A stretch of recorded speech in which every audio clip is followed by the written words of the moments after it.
troisième présentation. On va tout de suite accueillir un groupe de 4 personnes. D'abord 2, puis ensuite 2. Moi, je vous dis qu'ils vont nous mettre l'ambiance. Donc, une grande main d'applaudissements pour Samuel, Anaïs, Sandrine et Chloé. C'est Samuel et Anaïs qui commencent. Bienvenue.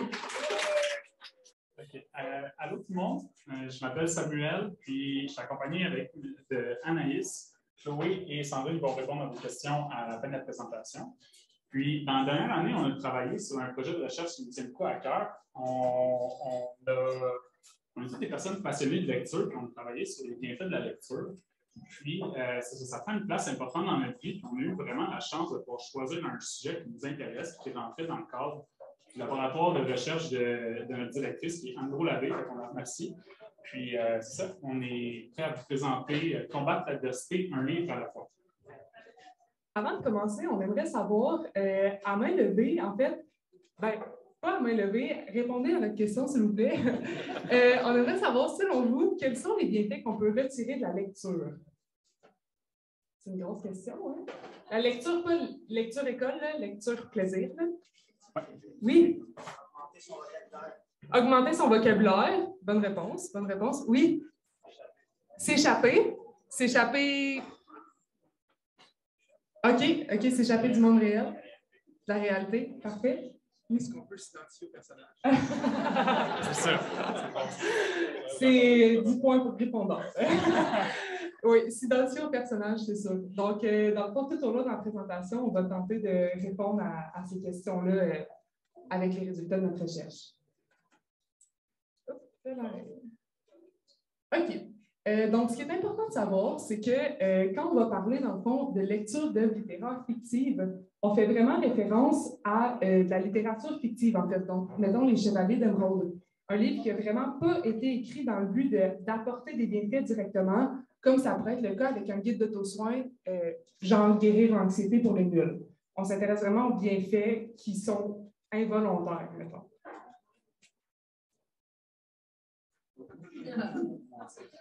Okay. Pour le reste de la présentation, on va commencer à utiliser l'adversité existentielle puis les angoisses existentielles. On va prendre le temps de vous les expliquer, d'expliquer les 4 angoisses existentielles qui sont généralement admises dans le domaine de la psychologie. La première angoisse existentielle, c'est celle de la mort. Donc, la mort, c'est se prendre conscience que la mort est comme un peu omniprésente dans notre vie, qui est inévitable, qui a une finitude à notre vie. Ça peut arriver à tout moment, ça amène une angoisse, ça amène un poids, une anxiété. Puis ce poids et cette anxiété-là, mais tu peux l'utiliser comme un levier pour essayer d'accomplir quelque chose dans ta vie avant qu'elle prenne fin. Bon. C'est un peu comme ta plante qui traîne sur ta table de salon.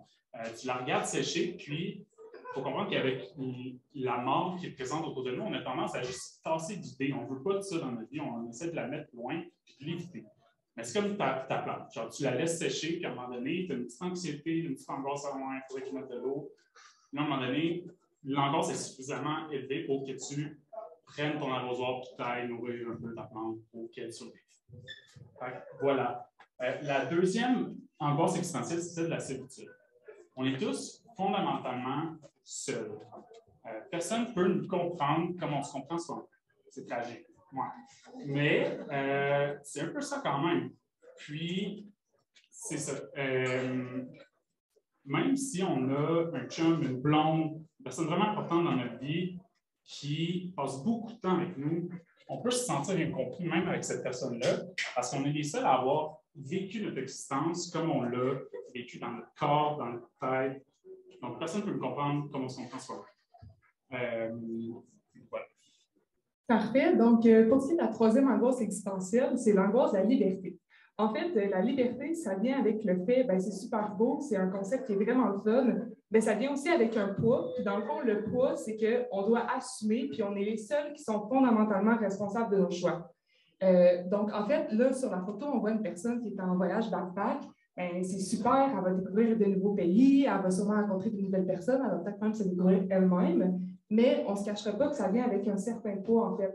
Ça peut venir, mettons, avec un poids social, une angoisse sociale, un stress financier, le fait de devoir mettre ses études ou même son travail sur pause. Donc, c'est vraiment ce à quoi on réfère quand on parle d'angoisse en lien avec la liberté. La dernière angoisse existentielle, la quatrième, c'est l'absence de sens.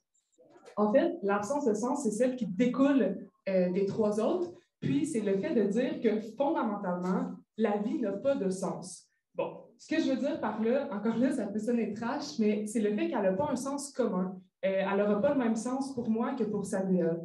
Bon, clairement, on voit que sur la photo, pour moi, le sens ne réside pas dans les objets de la mécanique. J'ai appris cette semaine que la pince que je tenais entre les mains s'appelle un Westcott. Puis, il va falloir que je trouve autre chose pour faire un sens à ma vie. Donc, c'est ça qu'on voulait dire par rapport aux 4 angoisses existentielles. Puis, en fait, pourquoi on vous a présenté ça? C'est parce que nous, on s'intéresse à la psychologie existentialiste, puis on veut trouver une façon de dire comment on peut diminuer ces angoisses-là, comment on peut faire en sorte que les personnes les vivent moins intensément. Puis là, on a fait des entrevues avec 5 personnes participantes, puis on a posé la question, est-ce que la lecture, ça aide à traverser l'adversité existentielle? Parce que comme Sam me disait, on est des passionnés de lecture. Puis là, en fait, oui, la lecture, ça aide à traverser l'adversité existentielle parce que la lecture, elle apporte plein de beaux bienfaits. On a choisi de vous en présenter seulement 4. C'est un peu nos préférés, c'est pour ça qu'on les présente. Ils sont le fun à présenter aussi, puis je pense qu'ils résument quand même assez bien notre recherche. Donc, je vais commencer avec le premier, comme vous en doutez, les bienfaits existentiels. En fait, les bienfaits existentiels, c'est le fait de répondre aux angoisses existentielles dont on parlait tout à l'heure. En fait, il y a un participant qui l'a super bien illustré en disant que lui, il lisait des livres, mettons, qui avaient été écrits genre au 17e siècle. Puis là, il dit, c'est super le fun parce que quand je lis ces livres-là, je me reconnais dans les angoisses des auteurs puis des autrices. Puis là, je me sens moins seule aujourd'hui en 2022. Fait que ça, c'est quand même vraiment cool. Fait que c'est le fait de dire que, dans le fond, le fait de sentir que nos angoisses sont partagées, même si on n'y trouve pas de réponse directement, ça a quand même un effet qui est apaisant pour la personne. Ça a quelque chose ça amène quelque chose de rassurant, en fait. Fait que ça, c'est le premier bienfait. Le deuxième bienfait, c'est l'évasion. Donc, dans le fond, l'évasion, c'est un bienfait qui a été rapporté par toutes les personnes participantes. Puis, comment ça semble fonctionner, c'est que quand on lit, on est tellement comme absorbé par ce qu'on est en train de faire, par le moment présent, parce qu'on imagine, qu'on oublie le reste. Donc, on oublie ce qui se passe autour, mais on oublie aussi ce qui se passe un peu dans notre tête. Fait qu'en fait, c'est un peu comme, il y a un participant encore là qui l'a super bien évoqué, là, il a dit, c'est un peu comme un power nap, genre. Avant ta nap, t'es angoissé, t'es stressé, puis tout. Puis là, après ton power nap, ben, t'es encore stressé, mais tu l'es moins parce que tu as pris une pause, dans le fond. Tu as pris une pause de ton anxiété. Puis la lecture, c'est un peu ça que ça apporte. C'est super intéressant, puis c'est un bienfait qui est tellement fort qui fait en sorte que les personnes participantes vont retourner lire juste pour pouvoir revivre cette évasion-là. En fait. C'est souvent ce qui va les rattacher à la lecture. Puis l'évasion, c'est souvent lié à un monde imaginaire. Dans ce monde imaginaire-là, il y a des personnages. Puis, il y a une connexion qui se crée avec les personnages. Ça peut amener des bienfaits par deux différentes voies. La première, c'est celle de l'affiliation, puis l'autre, c'est, on en parlera, Pierre-Olivier, mais l'identification au personnage. Mais c'est ça, l'affiliation, le fait de vouloir retrouver ses amis, ses amis qui sont dans les livres, comme les Chevaliers d'Émeraude, retrouver Kira, Welland, puis aller vivre leurs aventures avec eux, ça vient comme briser un sentiment de solitude, malgré le fait que la lecture en soi, c'est une activité solitaire. Ça vient comme tu te sens moins seul, puis on a des participants qui mentionnaient que quand tu es en congé de maladie, tu passes du temps tout seul, mais bon, la lecture, ça permet d'être moins seul. Quand même petit. L'autre voie d'identification au personnage, c'est rassurant, en fait, c'est de se reconnaître dans un personnage ou dans ce que l'auteur rapporte dans ses thèmes. Donc, autant au niveau des adversités que le personnage en soi. Ça amène des bienfaits du côté de, une fois que tu te reconnais, mais là, si la personne se met en action, elle se mobilise pour traverser les adversités qu'elle vit, mais peut-être que toi, tu vas te sentir assez mobilisé pour te mettre en action, de comme cheminer à travers tes propres adversités. Il y a ça, puis on a une participante qui elle s'est vraiment reconnue dans une petite fille dans un livre. Puis cette petite fille-là vivait beaucoup d'adversité. Puis la participante, elle se reconnaissait, puis elle voyait la fille comme une petite fille en soi, à l'intérieur d'elle. Puis elle voulait tellement prendre soin de la petite fille dans le livre qu'elle a commencé à être plus bienveillante, indulgente, douce avec elle-même dans sa propre vie. Voici un bienfait, un exemple de bienfait de l'identification. Est-ce que tu voulais faire la charge mentale? Ah oui, c'est vrai, il faut que je fasse la charge mentale. OK. Un autre bienfait, c'est l'apaisement de la charge mentale au cours de ta journée. En fait, la majorité de nos participants, ils aient beaucoup en fin de journée, en soirée, avant d'aller se coucher. Puis au cours de la journée, tu as une charge mentale qui s'accumule, plein d'éléments, des petits conflits au bureau ou des courriels à envoyer, ah, faut pas que j'oublie ça demain, des choses qui te restent en tête, puis que ça devient un poids.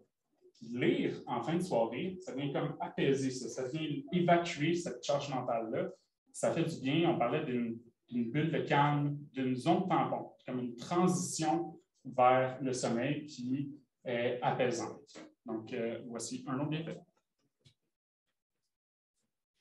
Puis, tous ces bienfaits-là, bon, on en a présenté 4. Ici aussi, il y a plein de facteurs qui influencent les bienfaits. On va présenter 2 facteurs qui sont liés ensemble. Donc, l'état d'esprit avant la lecture et le choix du livre. L'état d'esprit, c'est comment tu te sens au niveau émotionnel. Est-ce que tu te sens prêt à penser à tes adversités ou tu veux juste pas y penser? Donc, admettons que tu feels mollo, puis tu as une mauvaise humeur à cause d'une situation que tu avais dans ta vie qui est une adversité, mais que tu te sens relativement bien quand même, c'est tolérable, mais tu vas avoir tendance à peut-être choisir des livres qui te permettent de réfléchir et de trouver des solutions pour faire face à tes adversités, alors que, donc peut-être choisir un livre qui est comme un drame en lien, ou c'est ce qui peut te faire réfléchir, puis tu vas retirer davantage de bienfaits en choisissant un livre comme ça, que si tu te sens vraiment pas bien, tu pleures, tu es dans ton bain, c'est vraiment, vraiment pas une belle journée pour toi. Ton adversité a fait en sorte que tu es vraiment sensible à tous les thèmes qui sont autour de ton adversité. Tu vas essayer de juste t'évader. On revient au bienfait d'évasion. Tu veux penser à autre chose, mettre ton cerveau à off, juste lire une BD, un livre fantastique comme Shirley Manville. C'est tout le temps ça, mais c'est ça. Donc voilà, comme la dynamique un peu entre les 2 facteurs qui influencent. Puis là, dans le fond, on vous a full vanté les bienfaits de la lecture. C'est parce qu'on y croit, c'est parce qu'on les met en place quand on se foule la cheville puis on veut penser à autre chose. Puis, en fait, non, mais pour vrai, dans le fond, il y a quand même quelques petites recommandations à faire.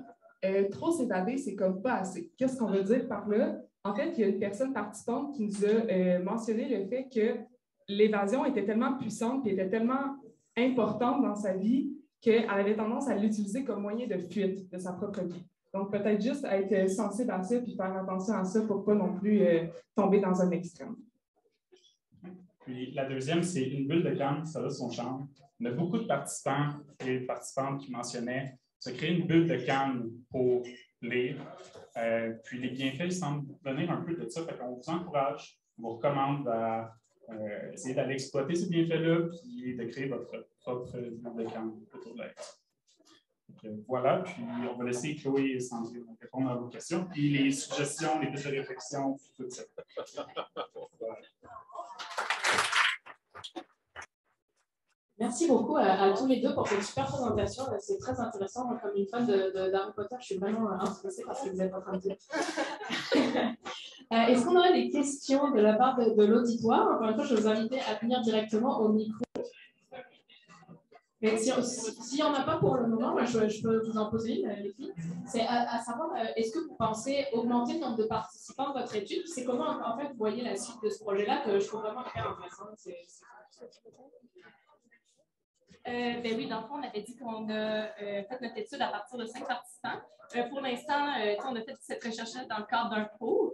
Fait pour l'instant, on ne pense pas augmenter le nombre de participants, mais ça serait vraiment une belle suggestion pour amener l'étude un petit peu plus loin, puis voir s'il y a une plus grande échelle, justement, ça peut avoir les mêmes bienfaits dans une population qui est plus générale, plus diversifiée, tout ça. Mais on est quand même confiant que s'il y a 5 personnes qui ramènent tous le bienfait de l'évasion, par exemple, on pense qu'on touche vraiment à quelque chose avec ça. Super, ben merci beaucoup. Je suis bien d'accord. En tout cas, moi, si vous me demandez, moi aussi, je pense que l'évasion est vraiment un bienfait très important. Est-ce qu'il y a des personnes qui se sont décidées dans l'auditoire pour poser des questions?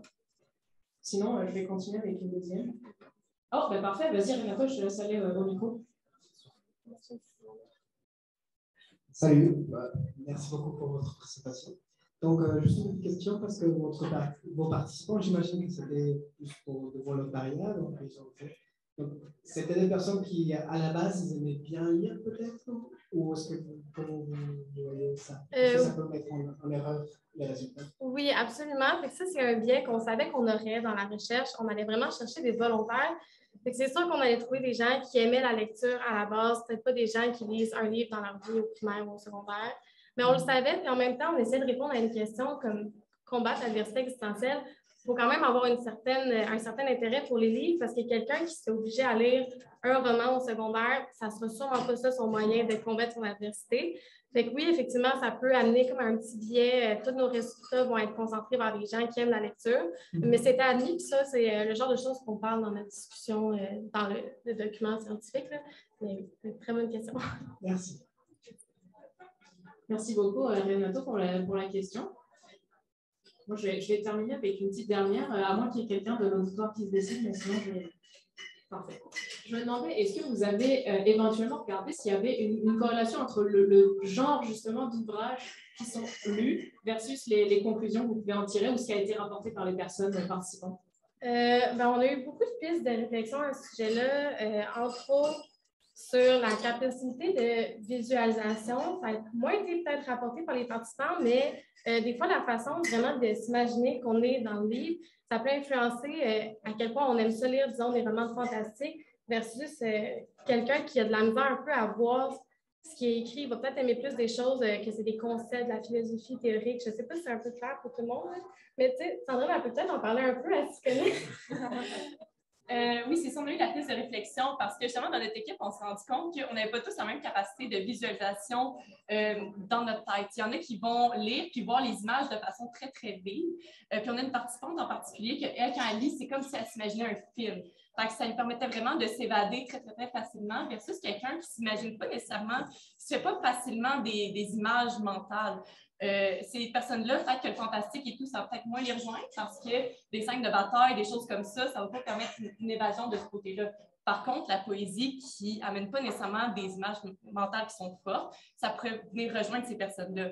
Fait que ça serait une avenue qui serait super intéressante à explorer dans une autre étude prochainement. Super, merci beaucoup pour cette réponse. Puis un grand bravo encore, une bonne main d'applaudissement pour tout ce que vous avez fait.